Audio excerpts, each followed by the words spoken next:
Hello guys, Omni here. I just got back from seeing The Hunt, and I just want to go ahead and get this out of the way. I am the last person who likes to voice or vocalize their political opinions. One, mainly because I don't ever feel like I'm necessarily educated enough on a lot of these topics to really talk about it. And I really don't like getting deep into the tall grass on a lot of these things in general because it just creates dissent. But this movie really kind of piqued my interest with one, the subject matter that it was tackling. It's not something unfamiliar, it's something we've seen before, but the way it was being presented, I thought was really interesting, especially with how politically charged we are today, with everything going on in the world and with the already existing controversy around when this movie was originally going to come out to where it got pushed back from that original release date. I don't know. It definitely piqued my interest. And I think originally too, this didn't hit a lot of people the right way because I think a lot of people took it a little too seriously, and definitely a little too seriously, because I don't think a lot of people got in their heads that this is a satire. This is poking fun at a lot of these serious topics that people take a little too seriously. This is a satire, so in which that means it's going to reflect back on us. It is putting a mirror up to society and allowing you to kind of see yourself and your own ideas and kind of challenge them a little bit. And some people don't like that. And you can probably get that feeling from the Rotten Tomatoes score on this right now, which is very divided, that, it's going to not hit everybody the same way. I, being on the sidelines a little bit, I feel like I had just enough fun with this film as I could. A lot of the subject matter that they do get into is very baseline and very broad for both sides of the spectrum, and this doesn't target a specific group. This is very much poking fun at both of the major political parties and a lot of these different widespread issues, but it takes some broad strokes, and I think for the most part they handle it fairly well. This is co-written by Damon Lindelof as well as Nick Cuse, who is the both of them wrote this script. Both of them also worked on the recent Watchmen television show on HBO, and you can kind of feel a lot of those similar tones carrying over into this, except, of course, here, not taken nearly as seriously as they were in that show. But you can definitely feel the similarities in the way this is written. Now, it is not a perfect film. It's the editing, the pacing is a little off.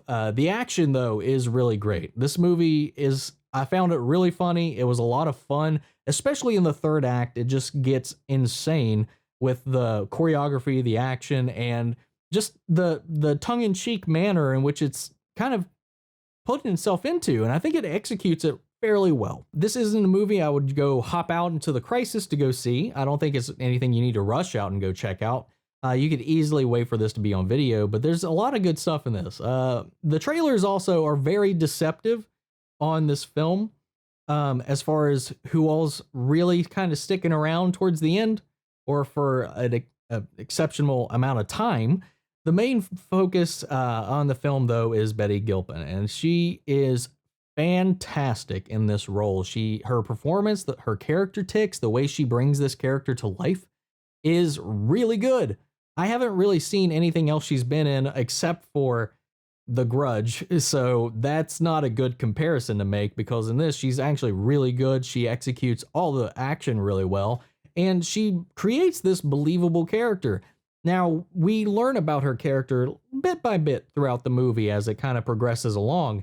And by the end of it, I feel like we still don't really know a whole lot about the character. It's not necessarily necessary to the plot, but I think it would have been nice to dive into it a little bit deeper and get a little more about the backstory of this character.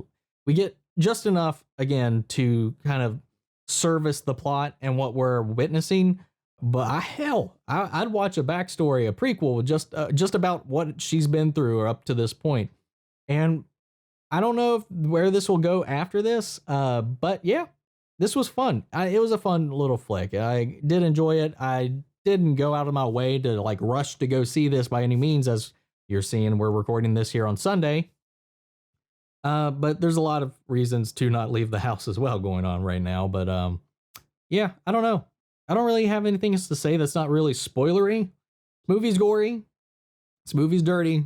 This movie is funny. I don't think you have to, again, like I said, I'm going to reiterate, with everything going on in the world right now, I don't see this as a film you need to rush to the theater to go to see. I will argue that the theater viewing experience is always preferable to a home viewing, but I don't think the movie itself needs to be one way or the other. So that's my thoughts on this. Yeah, I got nothing else for it. Check it out if you want. Let me know if you have and what you thought about the movie down in the comments below. I'd love to hear your thoughts and carry on that conversation after the video. But that's it for today, guys. I will catch you all next time. If you like this, support the channel by liking, commenting, subscribing, because I really appreciate you guys. I really appreciate the support you all provide here on the channel and down in the comments. And everybody, please be safe, be healthy, and take care of yourselves. Not everybody is as, well put together in this type of situation out there, so just be wary and on guard. And that's it for this video, and I'll catch you guys in the next one. Take care, everybody.